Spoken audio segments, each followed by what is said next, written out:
Então, pessoal, nós estamos aqui para retomar o assunto sobre a política das drogas, a questão da abordagem a respeito das drogas. E eu estou aqui comigo hoje o Caio Marçal, missionário. Ele trabalha como secretário de mobilização da Rede Fale. Ele faz parte também da Rede Renas, faz parte da Igreja Batista da Redenção aqui em Belo Horizonte e também foi membro do Conselho Nacional de Juventude. É isso mesmo, Caio? Isso. Então, beleza. E estou aqui também com o Ronilson. Pessoal tudo de currículo cheio, gente. Pessoal, né, importante. O Ronilson é de São Gonçalo, no Rio de Janeiro. Ele estuda teologia na Pontifícia Universidade Católica do Rio, integra também a Rede Renas, é afiliado à Rede Evangélica Nacional de Ação Social, o Congresso Nacional Underground Cristão, e é pesquisador no programa de iniciação científica da PUC-Rio em Ética e Alteridade, e congrega a comunidade cristã S8 no Rio, e é interlocutor para as igrejas na ONG Viva Rio. E se vocês estiveram acompanhando nosso primeiro programa, nós tivemos presentes lá na mobilização contra o crack e tivemos tratando um pouco em uma perspectiva do assunto, que é a questão da reclusão do dependente, através da recuperação através de as casas de recuperação. Mas existem outras perspectivas sobre esse assunto, né? Outras perspectivas a serem abordadas sobre esse assunto. E eu queria que vocês começassem falando um pouco sobre essa questão, né, da descriminalização, né, do dependente, do usuário, e trazendo um pouco para nós também a questão da carta que foi assinada pelos pastores. Okay. Bom, eu estou há pouco mais de um ano no Viva Rio, desenvolvendo um trabalho de diálogo com as igrejas sobre a questão da política de drogas, um diálogo que nem sempre foi muito fácil, porque a questão das drogas é um tema muito complexo, é muito cheio de preconceitos, cheio de paradigmas, mas que eu considero, inclusive, que a gente foi bem sucedido, partindo do princípio de que as igrejas já têm uma relação com esse tema, as igrejas, de alguma maneira, já têm um envolvimento com isso, pela assistência, pelo cuidado, pelo acolhimento, algo que a igreja sempre fez, mas o nosso convite, aí foi o nosso desafio, foi fazer com que as igrejas discutissem isso politicamente, discutir sobre política de drogas. Esse foi o nosso desafio, e aí a gente encarou esse desafio de chamar as igrejas para discutirem a questão da descriminalização do usuário, convocar para um clamor por uma ação mais humana, por uma lei de drogas que tem uma perspectiva mais justa, com uma maior valorização dos direitos humanos. E aí nós estamos caminhando nisso há pouco mais de um ano, e a carta que você citou foi um pouco o auge do que a gente conseguiu, onde mais de 100 pastores, não apenas pastores, porque o universo evangélico é muito vasto, mas a gente conseguiu pastores que são relevantes com a temática da ação social e dos direitos humanos, assinasse uma carta favorável à descriminalização do usuário, e nós conseguimos entregar essa carta no dia 7 de maio ao presidente da Câmara, Henrique Eduardo Alves, e posteriormente também tivemos a honra de ver essa carta sendo entregue à presidente Dilma pela secretária executiva do Fale, a Morgana. E é interessante assim pensar isso, né? Em primeiro lugar, afirmar que você tem muitos equívocos quando se fala dessa questão do usuário, de ter um tratamento diferenciado em relação ao traficante, né? Quando a gente fala desse tipo de descriminalização, as pessoas pensam que é a descriminalização das drogas, né? A gente está falando da descriminalização do usuário, que o usuário não deva ser tratado da mesma forma que o traficante é tratado pelas leis, né? Mas que ele seja visto como alguém que seja alvo de políticas públicas, né? Que ele seja resgatado. Porque a gente entende que essa dimensão da justiça, os cristãos entendem assim, que a justiça tem uma dimensão do resgate, né? Essa dimensão da justiça como punitiva, né? Essa justiça olho por olho, dente por dente, a gente sabe muito bem na história que isso tem a ver com o Código de Hammurabi, que é de uma tradição pagã. Mas a tradição cristã é daquela tradição que deseja o resgate, o cuidado, o interesse pelo outro, para que o outro, daquela perspectiva da parábola de Jesus, né, da ovelhinha perdida, a gente tem essa dimensão, né?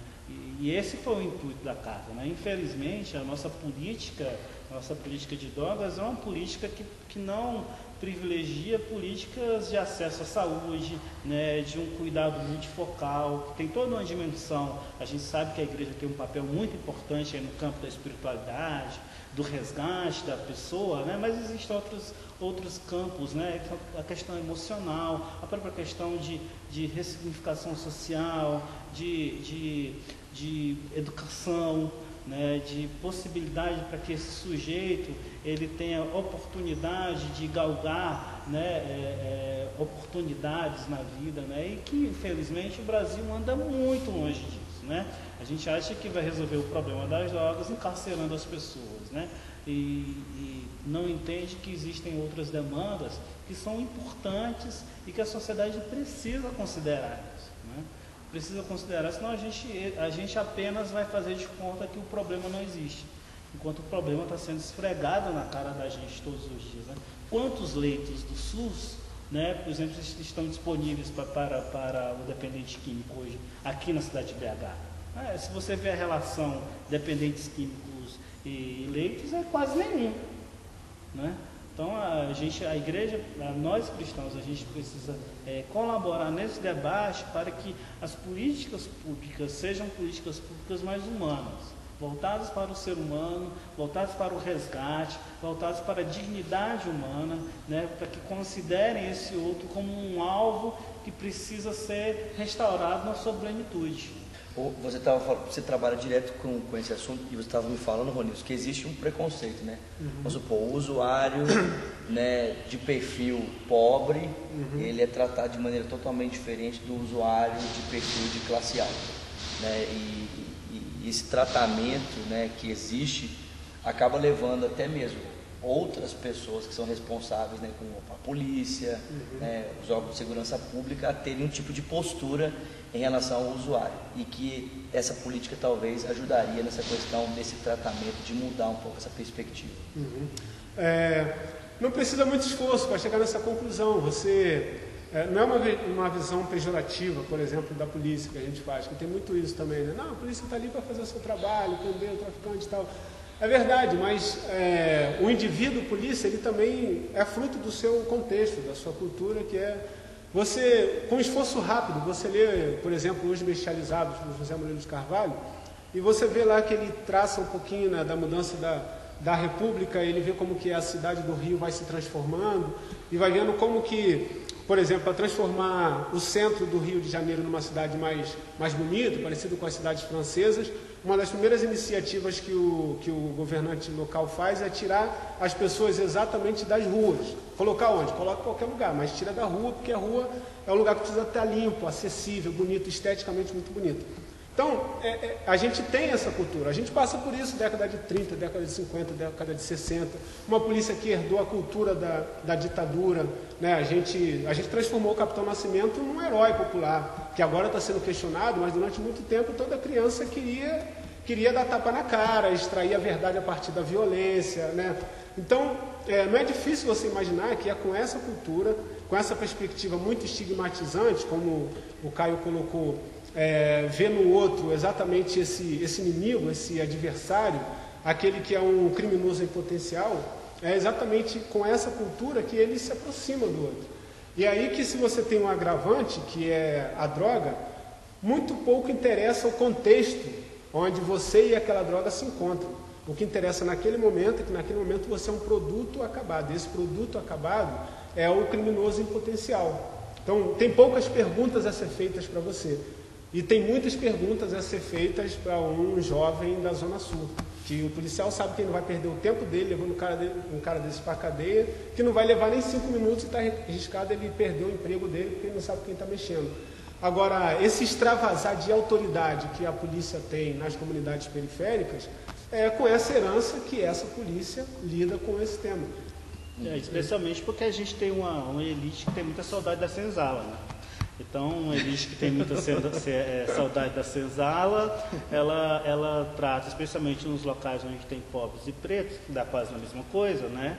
Com o mesmo requinte de crueldade que se tratava no passado, né? E aí, quando a gente pensa naquela imagem de quem que é o viciado, de quem que é o drogado, você vê aquela imagem: pobre, preto, favelado. Quando você olha os números da violência em relação aos jovens negros, né, que moram na periferia, é gritante, né?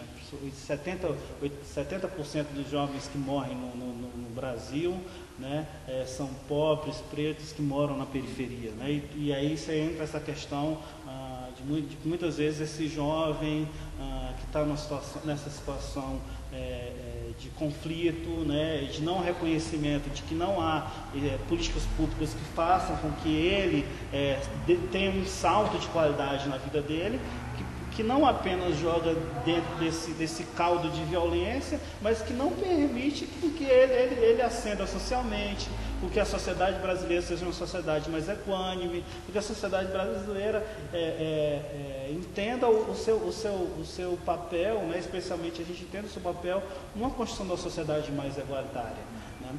Eu acho que, essencialmente, assim, atualmente a política de drogas tem no Brasil, a política de lidar com o viciado, ainda é uma forma de não garantir àqueles que continuam historicamente à margem nas políticas públicas desse país, né, o direito a serem cidadãos plenos. É isso que precisa ser colocado. Por que que, por exemplo, e aí é dado, por exemplo, ao jovem que mora na Zona Sul, que mora no Belvedere, amplas possibilidades, né? Ele não é o viciado, né? Ele é o rapaz que teve um deslize, né? Não, o jovem da periferia é o viciado, criminoso. Ele é usuário, né? Viciado. Ele é o viciado, né? E por que nessas construções, né? Nessas imagens, elas são tão claras na mente da gente. E claras já é um termo, né? Elas só podem, como diz um amigo nosso do movimento negro, né? Escuras, né?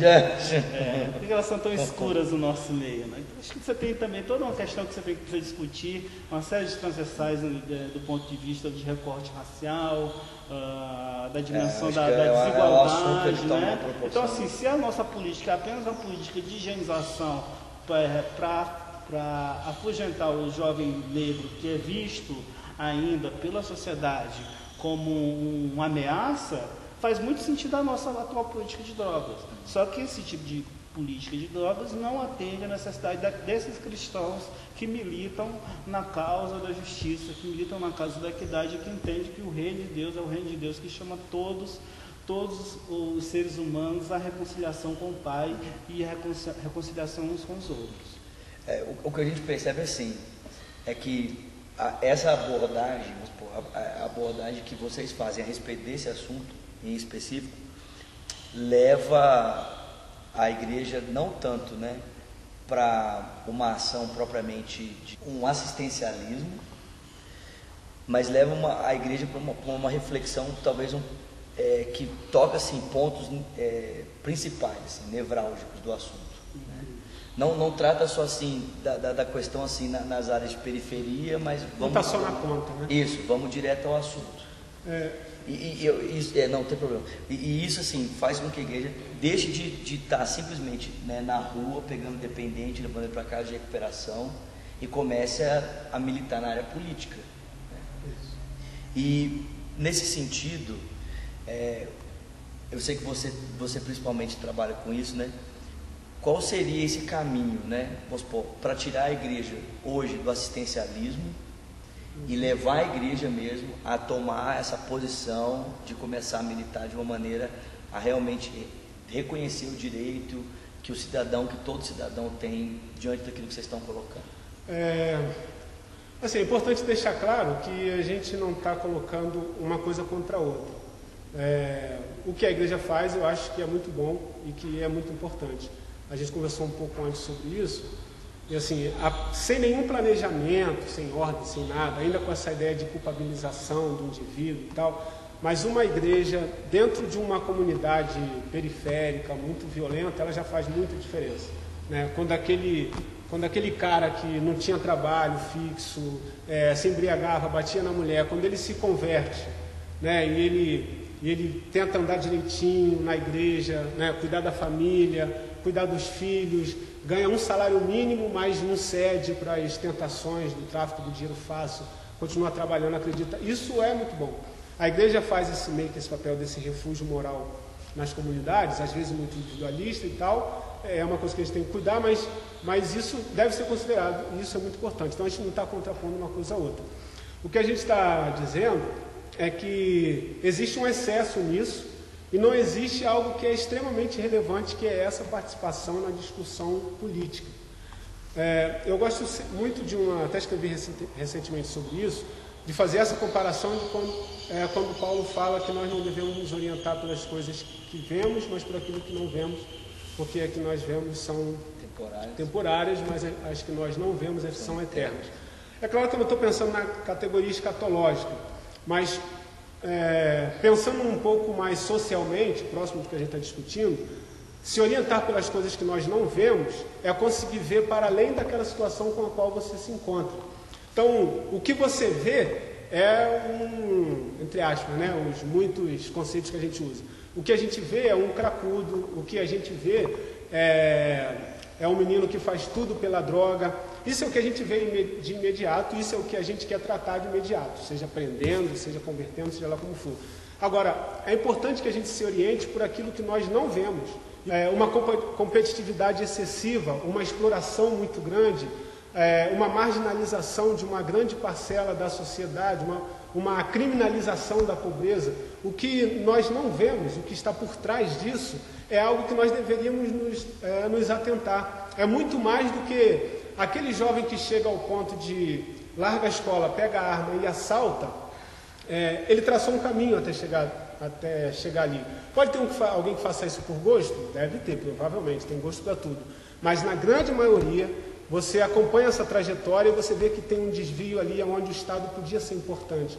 E muita gente fala que nas comunidades periféricas o Estado é ausente. Eu não acho que o Estado seja ausente. Eu acho que o Estado é extremamente seletivo e ele sabe aonde ele deve estar e o quão vantajoso estar onde ele quer estar. Então, essa é uma mão invisível, isso é o que nós não vemos. Então, a gente pega o raciocínio de Paulo e imagina que a gente deve se orientar um pouco menos por aquilo que a gente vê, porque elas são temporárias, elas vão continuar se repetindo, mas existe aquilo que nós não vemos, e é em cima disso que nós não vemos que nós deveríamos um pouco cuidar. Com esse argumento, é que eu acho que a igreja deve se preocupar um pouco da questão da política pública, sim, isso é extremamente importante. A assistência é importante? Claro que ela é importante, mas o nosso trabalho é do cuidado, do acolhimento, da misericórdia, de vencer os estigmas, porque às vezes a gente reproduz os estigmas, do cracudo, do viciado, que não quer nada, a individualização da responsabilidade, que coloca aquele menino que não está estudando porque não quer, está roubando porque não quer, ninguém obrigou a usar droga, ninguém obrigou a assaltar. Então, essa individualização que a gente faz, que às vezes também é muito criminosa, é um discurso que a gente assume. Então, a gente precisa voltar para os valores evangélicos do cuidado, que ultrapassa esses estigmas e esses conceitos que nos são impostos, sobretudo pela superexposição da mídia, que a mídia expõe muito, mas não estimula a reflexão. Então você é orientado pelo medo, orientado pela necessidade de segurança. E de quem você quer estar seguro? De quem no seu imaginário você já construiu que para você é uma ameaça. Então tem um conto, contando rapidinho, um conto bem interessante de uma senhora que ela entra no elevador e ela está sozinha, ele para no andar, entra um jovem negro e ela fica naquela tensão na cabeça dela, pensando que ela vai ser assaltada, se assustando, e o rapaz negro está nem aí para ela. Aí para no andar dele, ele sai, ela fica sozinha. Quando ela chega em casa e encontra o marido dela, ela fala, você não sabe o que aconteceu, eu quase fui assaltada. Quer dizer, como? Quase fui assaltada. Quer dizer, então, no nosso imaginário, a gente sabe quem são as nossas ameaças. Mas se a igreja não ultrapassa isso, para alcançar aquilo que nós não estamos vendo, mas que de alguma maneira se manifesta, a gente não vai avançar muito. É esse o convite. Eu queria que, sim, de repente, se faltou alguma consideração, assim, né, dentro de alguma pergunta que eu não tenha feito, vocês quiserem falar, vocês podem falar e a gente vai... Tá, eu gostaria de aproveitar primeiro, agradecer o convite, né, a oportunidade. E outra, assim, que é muito importante estimular esse debate, sabe, sobretudo com os jovens e os jovens evangélicos, que é muito difícil discutir isso. Vou falar uma coisa sem nenhum tom de pejorativo, mas assim, a gente tem muitos jovens com muito potencial, muita disposição, muitas mãos que estão discutindo para serem geração de adoradores, estão discutindo santidade, estão discutindo vocação, chamado, que é importante, mas a gente precisa muito desse potencial nas ruas, pelo outro, pelas pessoas, militando, chamando atenção, tocando o dedo na ferida, fazendo um papel profético que não é o profético individualista, mas o profético místico, mas o profeta que aponta para a questão social, onde o evangelho está sendo ferido naquela situação social. Então a gente não tem esses espaços. Ninguém quer fazer retiro de jovem para discutir extermínio de jovem na periferia. A gente só quer fazer retiro de jovem para discutir adoração, vocação, santidade, louvor. Então, eu faço isso como um apelo mesmo, cara, que a gente consiga... Tá ouvindo aí, gente? Vocês estão ouvindo aí? Que a gente consiga estimular os jovens evangélicos a discutirem temas que são tão importantes para uma sociedade que é cada vez mais adoecida, sabe? A oportunidade foi ótima, eu gostei muito. A gente agradece, assim, porque a nossa intenção com o Espaço Urbano é promover esse tipo de discussão, né? Eu estava falando com vocês que eu sou um jovem, eu sou leigo, eu sou estudante de teologia, né? Tenho a responsabilidade, né, de cumprir com a minha vocação ali na igreja local onde eu sirvo, mas já faz algum tempo que eu tenho sido incomodado com essas questões de não perceber muitas vezes a igreja se prontificar a dar respostas para tantas perguntas que estão aí emergindo na sociedade que a gente vive. E o Espaço Urbano é essa tentativa, né, em parceria com o pessoal do Espaço TV, de a gente tentar propor uma discussão, um diálogo, onde as respostas de repente possam surgir. Eu quero muito agradecer a vocês pela participação. É a consideração do Caio, tadinho, falou. É verdade, desculpa, Caio, perdão. Acho que só agradecer, as palavras do Ronilson são as minhas palavras, né?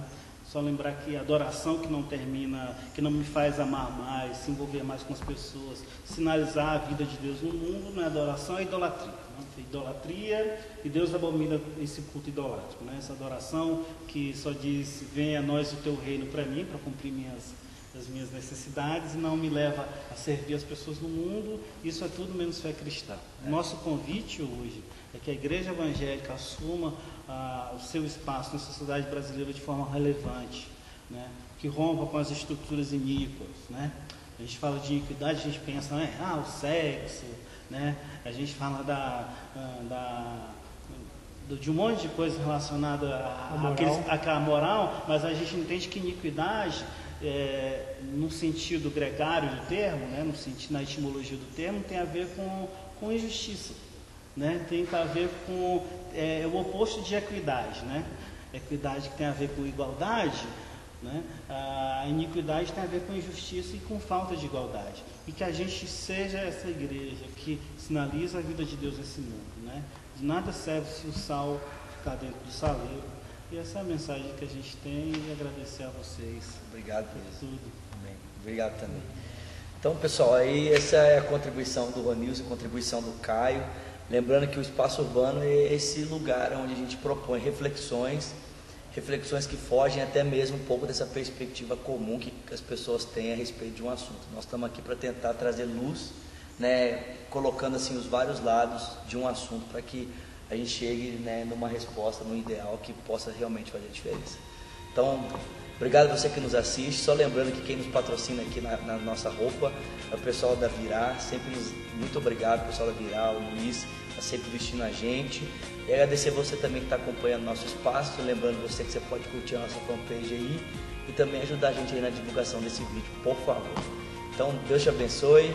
Se Deus quiser, aí até o próximo Espaço Urbano.